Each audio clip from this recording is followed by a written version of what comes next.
বাড়ি তৈরির জন্য গর্ত খুঁড়তেই বেরিয়ে এলো এক প্রাচীন সুড়ঙ্গ পথ। কোথায় নিয়ে যাবে এই পথ? কি রহস্য এই সুড়ঙ্গের?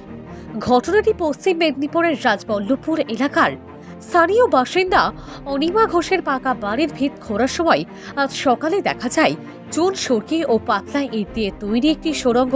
ধারণা করা হচ্ছে এটি বহু পুরানো কোনো স্থাপনার অংশ, যা হয়তো কোনো মন্দির বা জমিদার বাড়ির অবশেষ।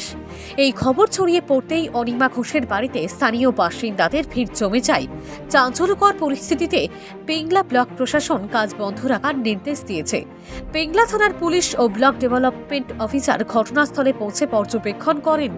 ঘটনাটা ঘটেছে বলতে আমার বাড়ি তৈরি করব মানে পরিকল্পনা করতে এবারে লেবার লাগিয়েছি, মানে গর্ত খোলার জন্য 5 ফুট করে গর্ত খোলা হবে। এবারে গর্ত ওনারা হচ্ছে গর্ত খুলছেন, খুলতে খুলতে দেখা গেছে একটা সুড়ঙ্গ বেরিয়েছে, আর মাটির থেকে ইট বেরাচ্ছে। কত বড় সুড়ঙ্গ? সুড়ঙ্গটা কত বড় হবে তো আমি দেখা, সুড়ঙ্গটা কত বড় হবে 15 ফুট মতো সুড়ঙ্গ বেরিয়েছে।